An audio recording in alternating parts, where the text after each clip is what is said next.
नमस्कार, स्वदेश न्यूज देख रहे हैं आप। मैं हूं आपके साथ अभिजीत तिवारी। नई बजटिंग प्रणाली पर फोकस, मध्य प्रदेश का सर्वांगीण विकास। मध्य प्रदेश सरकार बजट बनाने की नई प्रणाली लागू करने जा रही है। अब प्रदेश में पहली बार 3 साल का त्रिवर्षीय रोलिंग बजट और शून्य आधारित बजटिंग तैयार की जाएगी। इसका उद्देश्य योजनाओं को लंबे समय तक प्रभावी बनाना, रोजगार बढ़ाना, बुनियादी ढांचा विकसित करना और 2047 तक विकसित मध्य प्रदेश का लक्ष्य हासिल करना है। मध्य प्रदेश शून्य आधारित बजटिंग और त्रिवर्षीय रोलिंग बजट वाला पहला राज्य बनेगा। नई बजटिंग प्रणाली से मध्य प्रदेश का सर्वांगीण विकास होगा। यह कदम मध्य प्रदेश को विकसित भारत और विकसित मध्य प्रदेश 2047 की दिशा में सबसे मजबूत आधार प्रदान करेगा। मुख्यमंत्री डॉक्टर मोहन यादव के नेतृत्व में मध्य प्रदेश तेजी से औद्योगिकीकरण और विकास की नई ऊंचाइयों की ओर लगातार बढ़ रहा है। प्रदेश सरकार का फोकस केवल आर्थिक वृद्धि पर ही नहीं, बल्कि रोजगार सृजन, आधारभूत संरचना निर्माण और सामाजिक न्याय पर भी है। इसी दिशा में सरकार ने मध्य प्रदेश के सर्वांगीण विकास के लिए बजट को अगले 5 वर्ष में दोगुना करने का लक्ष्य रखा है। इससे हर क्षेत्र में निवेश और जन कल्याणकारी योजनाओं को गति मिलेगी। साथ ही बढ़ते बजट प्रावधान में विभागों के बजट पर अनुशासन लगाने की महत्वपूर्ण पहल भी की जा रही है। इसी कड़ी में अब राज्य सरकार ने वित्तीय अनुशासन और दीर्घकालिक विकास की ठोस रणनीति तैयार करते हुए शून्य आधारित बजटिंग और त्रिवर्षीय रोलिंग बजट प्रणाली लागू करने का निर्णय लिया है। यह पहल विकसित मध्य प्रदेश 2047 की परिकल्पना को साकार करने की दिशा में ठोस आधार बनेगी और देश के अन्य राज्यों के लिए भी एक आदर्श साबित होगी। शून्य आधारित बजटिंग और त्रिवर्षीय रोलिंग बजट से न केवल प्रदेश की योजनाओं का ठोस मूल्यांकन होगा, बल्कि प्रदेश खर्च का सीधा संबंध समाज की आवश्यकताओं और राज्य की प्राथमिकताओं से जोड़ा जा सकेगा। आपको बता दें कि अब तक अधिकांश राज्यों में पारंपरिक बजटिंग पद्धति लागू होती रही है, जिसमें पिछले वर्षों का व्यय आधार बनते थे। इसके विपरीत जीरो बेस्ड बजटिंग में हर योजना को शून्य से शुरू कर उसकी उपयोगिता सिद्ध करनी होगी। इससे अब प्रभावी योजनाएं स्वतः समाप्त होंगी और संसाधनों का इष्टतम उपयोग संभव होगा। अंतर्राष्ट्रीय स्तर पर अमेरिका और ब्रिटेन जैसे देशों ने इस प्रणाली को अपनाया है, जहां इससे गुड गवर्नेंस और फाइनेंशियल डिसिप्लिन को मजबूती मिली है। अब मध्य प्रदेश इस दिशा में भारत में अग्रणी राज्य बनकर अन्य राज्यों के लिए भी एक मॉडल पेश कर रहा है। देश के अन्य राज्यों में अभी भी पारंपरिक बजटिंग पद्धति पर निर्भरता बनी हुई है। मध्य प्रदेश का यह निर्णय वित्तीय सुधारों की दिशा में गेम चेंजर माना जा रहा है। विशेषज्ञों का मानना है कि यदि यह प्रयोग सफल होता है तो आने वाले वर्षों में केंद्र और अन्य राज्य भी इस पद्धति को अपनाने के लिए प्रेरित होंगे। तो आज इसी विषय पर चर्चा करेंगे, लेकिन उसके पहले कुछ प्रतिक्रियाएं आए हैं, वो आपको सुनवा देते हैं। मध्य प्रदेश के भागीरथी, पुरुषार्थी, परिश्रमी, उद्यमशील मुख्यमंत्री डॉक्टर मोहन यादव जी, न भूतो न भविष्यति प्रधानमंत्री श्री नरेंद्र मोदी जी के पीएम मित्र पार्क जो देश के विभिन्न राज्यों में ओपन हो रहे हैं, जिसमें कि टेक्सटाइल के क्षेत्र में क्रांति आएगी, उसको लेकर के मध्य प्रदेश की पुण्य भूमि, ऊर्जा भूमि मध्य प्रदेश के अंदर, धार के अंदर पीएम मित्र पार्क का भूमि पूजन होगा, शिलान्यास होगा। और ये पीएम मित्र पार्क भारतीय टेक्सटाइल का, जो देवी अहिल्या जो रही हैं, जिन्होंने की भारत मध्य प्रदेश की जो टेक्सटाइल है उसको बढ़ाया, जो कपास होती है उस क्षेत्र में ज्यादा होती है। और हमने देखा है कि जो महेश्वर की साड़ियां हैं, बड़ी प्रसिद्ध साड़ियां, तो उस आर्ट को बढ़ाते हुए तो टेक्सटाइल का बहुत बड़ा उपक्रम मध्य प्रदेश में आरंभ हो रहा है। धार में यशस्वी मुख्यमंत्री और भारत के प्रधानमंत्री देवी अहिल्या जी से प्रेरणा लेकर के उनकी उद्यमशीलता को आगे बढ़ा रहे हैं। निस्संदेह आज ये लगभग 2000 एकड़ से ज्यादा की भूमि में इसका स्थापित होगा और 1 लाख से ज्यादा लोगों को उसमें प्रत्यक्ष अप्रत्यक्ष रूप से रोजगार प्राप्त होगा। और उसमें जो सहयोगी 1 रुपए की प्रीमियम में वहां पर उद्योगों के लिए भूमि भी दी जा रही है। और भी जो सहयोगी टेक्सटाइल के उद्यमी रहेंगे उनको 1 रुपए में भूमि दी जा रही है, 4.5 रुपए प्रति यूनिट में बिजली दी जाएगी और अनेक इन्वेस्टमेंट की सब्सिडीज उनको मिलेंगी। ऐसा उद्यमशीलता के क्षेत्र में उद्योग, रोजगार और आधारभूत संरचना और निवेश के क्षेत्र में मुख्यमंत्री डॉक्टर मोहन यादव जी मध्य प्रदेश में स्वर्णिम इतिहास रच रहे हैं। जिस प्रकार से मोहन यादव जी लगातार इन्वेस्टर मीट कर रहे हैं, आज भी उनकी एक चर्चा उद्योगपतियों से हो रही है, ऐसी जानकारी लगी। सवाल ये उठता है कि 13 इन्वेस्टर मीट में कितना रोजगार मिला, कितना निवेश आया। जो वो दावा बार बार कर रहे हैं कि 24 लाख युवाओं को वो रोजगार दे देंगे और लगभग 23 लाख करोड़ का निवेश आ जाएगा। 2.5 करोड़ का निवेश भी नहीं आया है जमीन पे, ये हकीकत है। और ये आंकड़े हमारे नहीं है, इन्हीं की सरकार की रिपोर्ट कहती है। दूसरी बात, मध्य प्रदेश में मोहन यादव जी ने एक निजी पॉडकास्ट में कहा कि सरकारी नौकरी हमारी प्राथमिकता नहीं है। फिर वो कहते हैं कि हम 1 लाख युवाओं को दिसंबर तक रोजगार दे देंगे और 5 साल में 2.5 लाख लोगों को दे देंगे। तो ये विरोधाभास क्यों? दूसरा, उन्होंने एक निजी पॉडकास्ट में ये भी कहा कि किस किस को नौकरियां देंगे। मध्य प्रदेश में बेरोजगार 1.5 करोड़ है। अब 24 लाख नौकरी तुम निवेश से देने की कह रहे हो, 2.5 लाख रुपए नौकरी 5 साल में देने की कह रहे हो, तो बाकी बचे 1 करोड़ 25 लाख युवा जो बेरोजगार है मध्य प्रदेश के, वो क्या करेंगे? कोई योजना नहीं है, केवल और केवल इवेंट की सरकार है। हर बार कुछ नया लाके दे दो ताकि जनता उसमें उलझ जाए। हकीकत ये है कि निवेश की इन्वेस्टर समिट के आंकड़े के अनुरूप ना तो निवेश आ रहा है और ना ही रोजगार।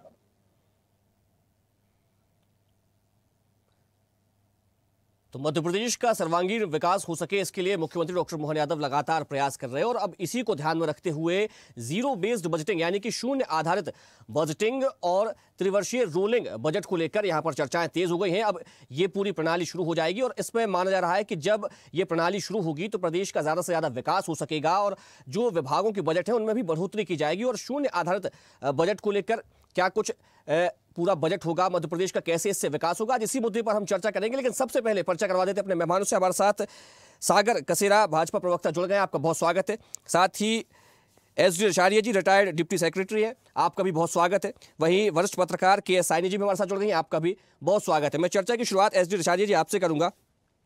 शून्य आधारित बजटिंग और त्रिवर्षीय रोलिंग बजटिंग, इसको लेकर खूब चर्चाएं हो रही हैं, ये क्या होता है और कैसे प्रदेश का इससे विकास होगा? देखिए, अभी तक जो बजट बनते हैं वो पूर्व वर्ष में जो खर्च किया है, आय किया है, उसको लेकर आधारित होते हैं। और वित्त मंत्री जब विधानसभा में या लोकसभा में बजट पेश करते हैं तो उसमें बताते हैं हमारा इतना व्यय हुआ, इतना खर्च हुआ और इतना हमारी आमदनी हुई, इतना हमारा सरप्लस ला रहे, हम डेफिसिट रहा, इस प्रकार बनाते हैं। जो मध्य प्रदेश सरकार ने इस वर्ष वित्त वर्ष 25-26 से शुरुआत की है वह ये है कि हम अभी कोई अनुमान नहीं, हमारा जो एस्टीमेट है वो जीरो रखेंगे खर्चा, उसके आधार पर खर्च होता जाएगा, फिर अनुमान करते जाएंगे। उसी आधार पर ये बजट चल रहा है। जहाँ तक रोलिंग बजट की बात है, आगामी वर्ष से सरकार ने ये तय किया है कि हम न केवल चालू वर्ष का बल्कि आगामी 2 वर्ष की क्या हमारी व्यवस्था है उस पर भी करेंगे। उसका कारण ये है कि हमको एक आधार मिल जाएगा और हमारी कौन कौन सी योजनाएं जो कंटिन्यू चलेंगी, कौन कौन सी योजनाएं ऐसी जिन्हें हमें बंद करना पड़ेगा, आवश्यकता नहीं रहेगी, और उनके लिए हमारे कितना आवश्यकता होगी फंड की, वो जरूरी है। अन्यथा होता यह था कि पहले कुआं पानी प्यास लग रही फिर कुआं खोदते हैं। लेकिन आज स्थिति ये है कि इस बजट में रोलिंग आधारित जो स्थापना आएगी, माननीय प्रधानमंत्री जो यानी कि ये अगर ये प्रणाली लागू होती है तो इससे योजनाओं की जो मॉनिटरिंग होती है वो और आसान हो जाएगी। बिल्कुल बिल्कुल, मॉनिटरिंग हम यही बता सकें ये स्कीम चलने वाली, इसके लाभदायक, इसके लाभ है या नहीं है, तो इसको बंद करना है, इसको चालू करना है, उसके लिए बजट कितना होगा वो आवश्यकता होती है। अन्यथा कोई आपने कोई स्कीम तो ला दी लेकिन उसको फंडिंग की व्यवस्था नहीं की, रिसोर्सेज क्या होंगे ये हम पहले से तय करेंगे इसमें। ठीक, लेकिन जिस प्रकार से सरकार जो बात कर रही है कि हम बजट भी बढ़ाएंगे, प्रदेश का बजट भी बढ़ाया जाएगा, लेकिन जब बजट दोगुना करेंगे तो ये आखिर कैसे संभव हो पाएगा? या तो आपको केंद्र से सहायता लेनी पड़ेगी या फिर आपको करों में वृद्धि करनी पड़ेगी। बजट बढ़ेगा फिर दूसरे विभागों को बजट का आवंटन किया जाएगा, इसको लेकर क्या कहेंगे? वो जैसे मैंने आपको बताया ना कि हमारे के लिए प्लानिंग 2 साल के आगे क्या करना है हमको तय हो जाएगा। तो उसके लिए निश्चित रूप से हम रिसोर्सेज भी ढूंढेंगे, हमको कितना फंड चाहिए, किस सोर्स से आएगा, कहाँ से आएगा, हमको वो एड कितनी मिलेगी, भारत सरकार कितने देगी या दूसरे सूत्रों से कितना मिलेगा, वो सारी व्यवस्था हम पहले 2 साल पहले की कर लेंगे। ठीक है, ठीक है। सागर कसेरा जी, मुख्यमंत्री डॉक्टर मोहन यादव एक नई बजट प्रणाली की शुरुआत करने वाले हैं और उसको लेकर चर्चाएं चल रही हैं। वहीं विपक्ष का भी कहना है कि सरकार सिर्फ बातें करती है, धरातल पर अगर देखने आए तो कुछ भी देखने को मिलता नहीं है। स्वयं ही देख रहे हैं कि जिस विषय पर हम बात करने के लिए आज इकट्ठे हुए, ये धरातल का ही एक विषय है जिस पर हम चर्चा कर रहे हैं। तो हर बार की तरह कांग्रेस की इस बार की भी ये बात बिल्कुल निराधार ही साबित होती है। आप देख लीजिए, मध्य प्रदेश आज माननीय मुख्यमंत्री मोहन यादव जी के नेतृत्व में एक ऐतिहासिक मोड़ पर आकर खड़ा हो चुका है, जहां विकसित भारत की श्रेणी में विकसित मध्य प्रदेश 2047 इस लक्ष्य को ध्यान में रखकर परंपरागत बजटिंग से ऊपर उठकर नए कॉन्सेप्ट को शून्य आधारित बजटिंग यानी कि ZBB और त्रिवर्षीय बजटिंग यानी कि TRB को अपनाने का एक बेहतरीन निर्णय माननीय मुख्यमंत्री जी के नेतृत्व में लिया गया।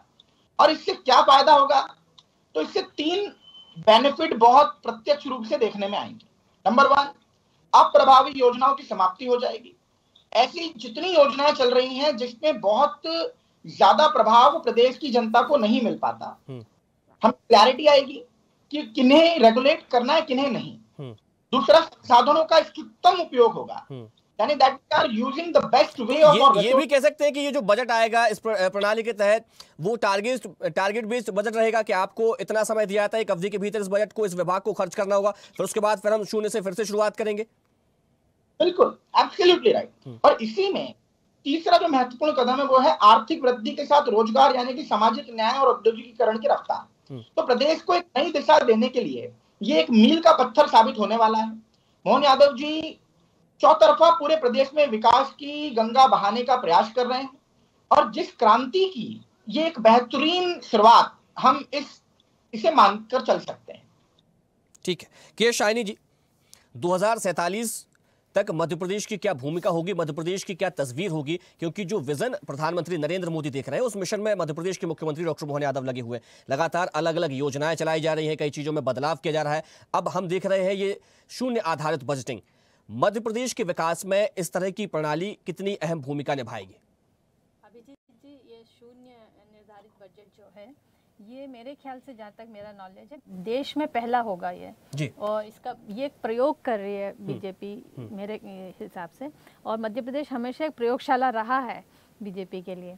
तो अगर ये सक्सेसफुल होता है तो ये एक मतलब गेम चेंजर होगा यहाँ पे, क्योंकि आप देखिए कि हमेशा हमारा यही रहा है। जैसे अभी डिप्टी सेक्रेटरी जो रिटायर्ड डिप्टी सेक्रेटरी उनने बताया कि इसको हम जो है, पहले ये होता था कि हम पहले तो जो खर्चा कर लेते थे उसके बाद फिर बजट बनता था कि इसके आधार पे हमारा इतना वो होगा। अब ये बिल्कुल उल्टा होगा। तो ये दोनों कुछ मतलब इसका जो भी रिजल्ट है ये आगे दिखेगा। ये सक्सेसफुल रहा तो पूरे देश में इसको इम्प्लीमेंट किया जा सकता है, और अगर ये फेलियर हुआ तो मध्य प्रदेश, क्योंकि ऑलरेडी एक ऐसा स्टेट है जो इसको झेल सकता है, तो मध्य प्रदेश को हमेशा एक प्रयोगशाला की तरह यूज़ किया है। तो अब मेरा जहाँ तक ये मानना है कि अगर इसमें मध्य प्रदेश को इसकी ज़रूरत तो बहुत है, क्योंकि यहाँ पे जो निवेशक है अगर यहाँ पे नहीं आते हैं तो यहाँ पे बहुत रिसोर्सेज हैं, नेचुरल रिसोर्सेज हैं और बाकी अपॉर्चुनिटीज़ बहुत हैं, लेकिन बजट की वजह से यहाँ पे निवेश नहीं होता था और एक तरह से रेड टैपिज्म के वजह से भी निवेश यहाँ से चले जाते हैं। तो अगर ये नया बजट का जो फॉर्मूला लेके आए हैं और इससे निवेशकों को आप अट्रैक्ट कर सकते हो तो मध्य प्रदेश के लिए डेफिनेटली गेम चेंजर होगा। और मेरे ख्याल से इसमें लोगों को जो रोजगार का जो समस्या है वो भी बहुत हद तक सॉल्व हो जाएगा। ठीक है, अभी आपने कहा कि बीजेपी के लिए मध्य प्रदेश हमेशा से प्रयोगशाला रहा है, लेकिन अगर हम पिछले कुछ ऐसे उनके कामों को देखें तो अक्सर जितनी भी प्रयोग यहाँ पर किए गए उसमें से ज्यादातर सफल ही हुए मध्य प्रदेश में। बिल्कुल सही बात है, उसमें कई मोर्चों पर बीजेपी को सक्सेस मिला है क्योंकि यहाँ पे हर तरह के रिसोर्सेज हैं। जैसे आपके यहाँ आप देखिए कि स्किल जो है, यूथ जो है यहाँ पे काफ़ी ज़्यादा है और वो दूसरे स्टेट्स में जाते हैं। आप अगर उनको यूज़ करेंगे, उनके स्किल्स को यूज़ करेंगे और कोई भी एक चीज़ प्रयोग करेंगे तो उसमें सक्सेस मिलेंगे, क्योंकि मेन इंग्रेडिएंट तो वही रहता है। जब तक यूथ उसमें इन्वॉल्व नहीं होंगे, कोई भी प्रयोग आप करोगे तो उसमें यूथ का इन्वॉल्वमेंट बहुत ज़रूरी है, जो कि आपको मध्य प्रदेश में एक अच्छे लेवल पर मिल जाता है। तो वो एक मेन रीज़न है और बाकी रिसोर्सेज है यहाँ पे, geographically it is centrally located, तो हर तरीके से ये बीजेपी के लिए एक प्रयोगशाला के तौर पे एक अच्छा जियोपॉलिटिक्स भी इसमें हेल्प करता है उनको। ठीक है, एस.डी. रिछाड़िया जी, आप बजट कैसे बनाया जाता है इसको बखूबी जानते हैं, बजट की क्या भूमिका होती है, प्रदेश का विकास के लिए बजट सबसे अहम माना जाता है क्योंकि जब तक बजट नहीं होगा प्रदेश का विकास करना संभव नहीं है।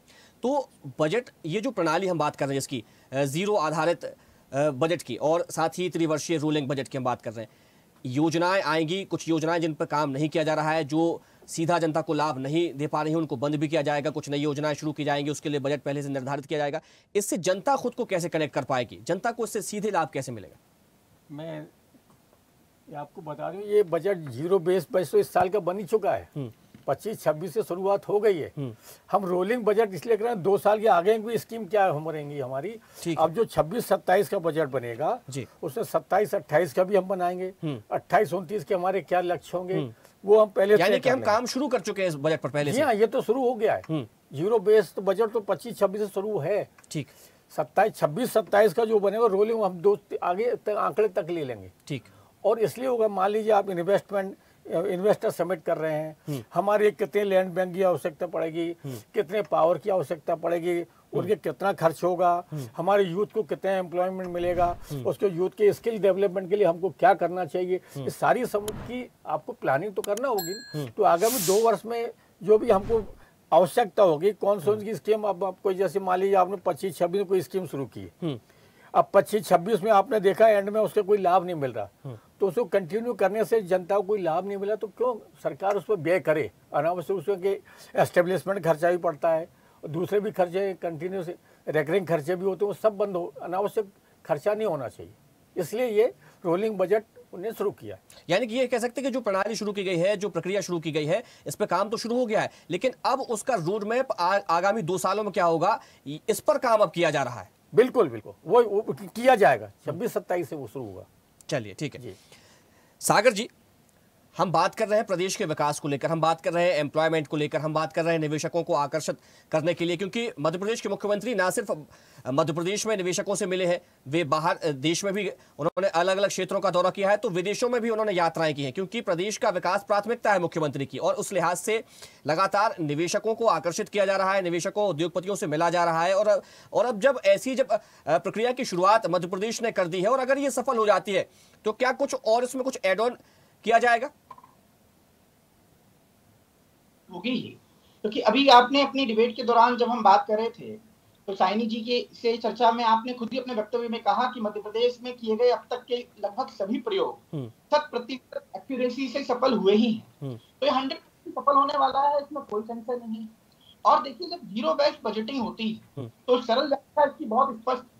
पारंपरिक बजट में पिछले साल का खर्च एक आधार बनता है, लेकिन जीरो बेस्ड बजट में हर साल हर योजना को शून्य से ही शुरू किया जाता है। और वहीं हम टीआरबी की यदि व्याख्या करें तो ट्रिनियल रोलिंग बजट जब हम व्याख्या करें तो टीआरबी में एक बार एक बजट एक वर्ष का बस नहीं होता, बल्कि आगे के 3 वर्षों का भी हमारे पास एक प्रॉपर रोड मैप होता है, जिससे हमको दीर्घकालिक योजना का लाभ मिलता है, निवेशकों को भरोसा आता है और नीति स्थिरता पारदर्शिता डेवलप होती है। अब जब आपने कहा कि हम आगे कैसे इसमें और इनोवेशन कर सकते हैं, तो जैसे हमारे पास एवरेज 2-3 साल का इकट्ठा हो जाएगा, तो इससे एक रेगुलेटरी प्रोसेस के माध्यम से इसमें कैलकुलेशन करने में आसानी होगी कि अब प्रदेश की चीजों में एडिशन करना, क्या मॉडिफिकेशन करना और क्या सब्सट्रैक्शन करना है, और तभी जाकर हम प्रदेश को एक परफेक्ट विकास दे सकेंगे। और माननीय मोहन यादव और हमारी सरकार इसके लिए पूरी तरह से कमिटेड है, प्रतिबद्ध है,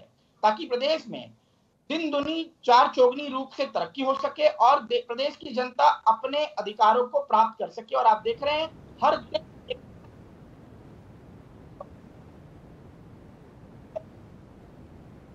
जी ठीक। के साइनी जी, मध्य प्रदेश के विकास हो सके इसके लिए सभी की नज़र उस पर टिकी हुई है, विशेष करके युवाओं की, क्योंकि युवा जितने ज़्यादा उनको रोजगार मिलेगा उतना ज़्यादा प्रदेश समृद्ध होगा। क्योंकि हमने अक्सर देखा है और यही बात है कि जिस क्षेत्र में रोजगार नहीं होता है वहाँ की स्थिति बड़ी विपरीत नजर आती है दूसरे राज्यों से, लेकिन मध्य प्रदेश में ज़्यादा से ज़्यादा रोजगार लोगों को मिले, यहाँ पर पलायन रोका जाए, क्योंकि हम देखते हैं अलग अलग क्षेत्रों से लगातार युवा जो है वो पलायन करते हैं, रोजगार की तलाश में दूसरे प्रदेशों में पहुँचते हैं, लेकिन मध्य प्रदेश में ऐसी स्थिति ना बने इसके लिए लगातार निवेशकों को बुलाया जा रहा है। अभी आपने इस बात का जिक्र किया था कि ये जो प्रक्रिया जिस पर काम शुरू कर दिया है, तो क्या वास्तविकता में ये प्रक्रिया इतनी कारगर सिद्ध हो सकती है कि निवेशक इससे आकर्षित होंगे? अभिजीत जी, देखिए, निवेशक जहाँ पे उनको एक अच्छा माहौल मिलता है वहाँ पे वो अट्रैक्ट होते हैं। जैसे जहाँ पे गुड़ है वहाँ पे चींटियाँ आती हैं, वैसे ही ये एक तरह का अट्रैक्शन है, तो वहाँ पे डेफिनेटली निवेशक अट्रैक्ट होंगे। लेकिन इसमें एक बहुत महत्वपूर्ण बात यह है कि मध्य प्रदेश का आप देखेंगे कि इन्फेंट मोर्टेलिटी रेट हो या हेल्थ सर्विस हो, एजुकेशन है, ये सेक्टर्स जो हैं, जो सोशल इंडिकेटर्स हैं, उसको भी इम्प्रूव करना बहुत ज़रूरी, क्योंकि जब निवेशक यहाँ पे आएंगे तो यहाँ के जो लोकल लोग हैं उनका एक्सप्लॉयटेशन नहीं होना चाहिए। निवेशक अपने लाभ के लिए आते हैं, अपने लाभ के लिए काम करते हैं, तो ये सरकार की जिम्मेदारी हो जाती है कि वहाँ के जो लोकल लोग हैं, क्योंकि वो इतने एजुकेटेड नहीं हैं, वो इनके जो एक तरह का जो निवेशक होते हैं उनके मंशा जो है वो समझ नहीं पाते हैं, और उसके बाद उनका एक्सप्लॉयटेशन होता है कि वो अपने राइट्स को भी नहीं जानते इतना। तो ये कहीं ना कहीं सरकार की जिम्मेदारी रहेगी कि जब निवेशक यहाँ पे आएंगे, जिस तरह के बड़े बड़े ये मिनरल एक्सप्लोरेशन का काम होगा और बाकी क्षेत्रों में जब काम होगा, तो वहाँ के लोकल लोग हैं उनको अपना पूरा जो हक है वो मिले, वहाँ पे राइट्स मिले, उनको जॉब मिले, लोकल लोगों को जॉब मिले और वो किसी तरह से उनको अनऑफिशियली उनका एक्सप्लॉयटेशन ना हो। इस दिशा में भी ध्यान देना चाहिए सरकार को, नहीं तो निवेशक आएंगे और प्रदेश का जो है हो सकता है जीडीपी बढ़ जाए, जो पर लोग जो है लोकल लोग जो है उनकी जीवन स्तर नहीं बढ़ पाएगा। ठीक है, एसडी रिछाड़िया जी, ये प्रणाली जो लागू हो रही है, जो प्रक्रिया चल रही है, जिसका आपने कहा है कि हम इसका रोड मैप अब जो है वो तैयार किया जा रहा है, लेकिन इसमें कुछ योजनाएं जिनमें बजट को लेकर भी बंद किया जा सकता है कि वो सीधा लोगों पर इम्पैक्ट नहीं कर पा रही है, ना उसका लोगों को सीधा या ज़्यादा लाभ मिल पा रहा है, लेकिन अगर उससे कुछ लोग भी अगर उससे लाभान्वित हो रहे हैं तो फिर उनका ख्याल कैसे रखा जाएगा? नहीं, आपका जो कहना है ऐसा नहीं है कि उनको, मान लीजिए आपने टारगेट बनाया कि 1000 लोगों को अपना रोजगार देना है या 1000 लोगों को शिक्षा के देना, मान लो उस क्षेत्र में स्कूल ही नहीं, स्कूल है विद्यार्थी नहीं है, तो वहाँ पर अनावश्यक व्यय ना किया जाए ना, कोई दूसरी जगह रहे, तो जिसका उपयोग ज़्यादा हो, जिससे लाभान्वित अधिक बढ़े, ये लाभ, ये स्कीम इसमें है। आप जो कह रहे हैं स्कीम बंद हो जाएंगे, स्कीम बंद तभी होगी जब उसका कोई लाभ ना रहा होगा।